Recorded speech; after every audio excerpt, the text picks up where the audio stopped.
Hello friends, Radhe Radhe. सभी मित्रों का स्टडी ब्लॉग में बहुत बहुत स्वागत है।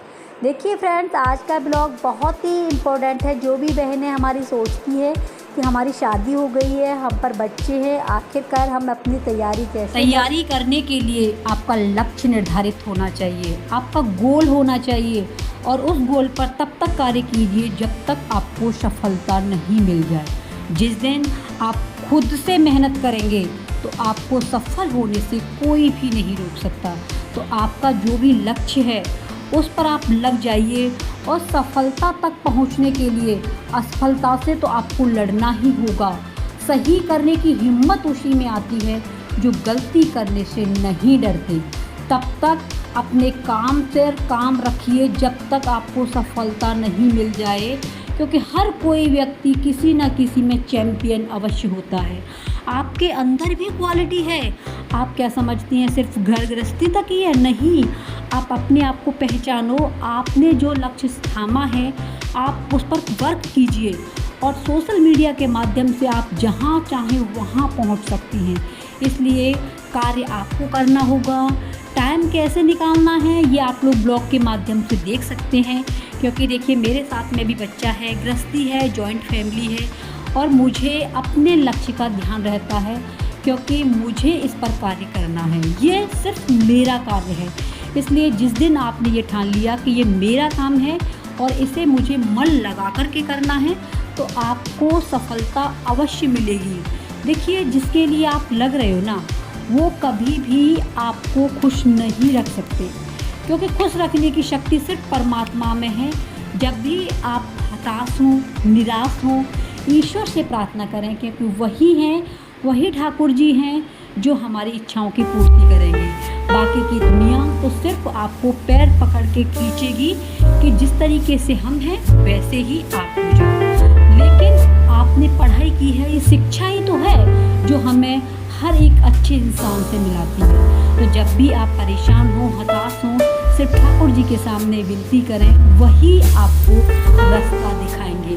तो जो भी आपका गोल है उस पर कार्य कीजिए, मन लगा कर के कीजिए। आज अगर टाइम नहीं है तो कल आपको मिलेगा। आज आपका मन नहीं है तो कल मिलेगा। जिस दिन आपने सोच लिया बस आप उसमें लग जाइए, क्योंकि जो बाहर की सुनता है वो बिखर जाता है, जो भीतर की सुनता है वो सफर जाता है। तो आप अपने आप से पूछो ना कि आपको क्या बनना है, क्योंकि अंदर से ये आवाज़ आएगी कि समस्याएं हमारे जीवन में बिना किसी वजह के नहीं आती। उनका आना इशारा है कि हमें अपने जीवन में कुछ बदलना है। जितनी समस्याएं आती हैं ना, वो अंदर से उतना ही मजबूत होता है और अपने कार्य पर मन लगा करके काम करता है।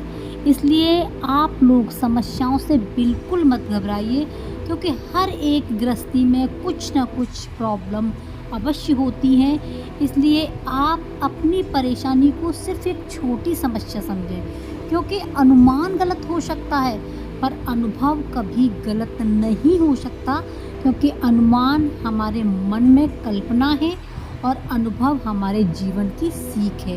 तो आप गृहस्थी में रह रही हैं, अनुमान देखा आपने, अब अनुभव कर रहे हैं। जब अनुभव करते हैं तो हमें रियलाइज होता है कि वास्तविक ज़िंदगी क्या है। तो आपको बिल्कुल भी निराश नहीं होना है। हमारी काफ़ी बहनें ऐसी हैं जो डिमोटिवेट हो जाती हैं और कुछ ना कुछ ऐसे कदम उठाती हैं, उन्हें लगता है कि बस अब हमारी ज़िंदगी यही है। नहीं, अभी आपको ज़िंदगी में बहुत कुछ करना है, क्योंकि मानव जीवन एक बार मिलता है और इस जीवन को आपको ऐसे ही नहीं कमाना है, क्योंकि ज़िंदगी हमारी एक आइसक्रीम की तरह है। अगर आप इसे टेस्ट करोगी तो आपको पता चलेगा कि हाँ, इसका टेस्ट कैसा है। और बेस्ट तो इसे होना ही है, क्योंकि जो ज़िंदगी में आया है इस दुनिया में उसे जाना ही जाना है। इसलिए आपको बिल्कुल भी हिम्मत नहीं हारनी है, आपको हिम्मत से काम करना है। क्योंकि जब भी आपको लगे कि अब मैं कुछ नहीं कर पाऊँगी, तभी आप कुछ ऐसा मोटिवेशन वीडियो देखिए जिससे आपको लगे कि अरे मैं तो इस दुनिया के सारे काम कर सकती हूँ। जब ये कर सकती है तो मैं क्यों नहीं कर सकती। आप लोग साधनों को मत ढूंढिए, आप लोग सिर्फ साध्य बनिए। जिस दिन आप लोग सुविधाओं को देखने लग गए तो वहाँ पर आपको परेशानी हो सकती है। इसलिए ठोस मजबूत भरोसा अपने सपनों पर करना, जितने मह उतनी बातें गौर कितनों पर करना। आज लोगों की बारी जो कहे कहने देना। तो जो कहते हैं उन्हें कहने दीजिए। हार तब नहीं होती जब आप गिर जाते हैं, हार तब होती है जब हार आप मान लेते हैं। तो आपको हार नहीं माननी है, बस लगे रहिए और अच्छी समय का इंतज़ार कीजिए। आप जब अपने काम पर काम रखेंगे तो आपका समय भी अच्छा आएगा। तो आप लोग देख सकते हैं हर एक स्त्री की, हर एक बहन की यही कहानी होती है। बस यही है कि कुछ समस्याओं में घिर जाती हैं और कुछ उन समस्याओं को इग्नोर कर देती है। ठीक है, कैसा लगा ये ब्लॉग आप लोग ज़रूर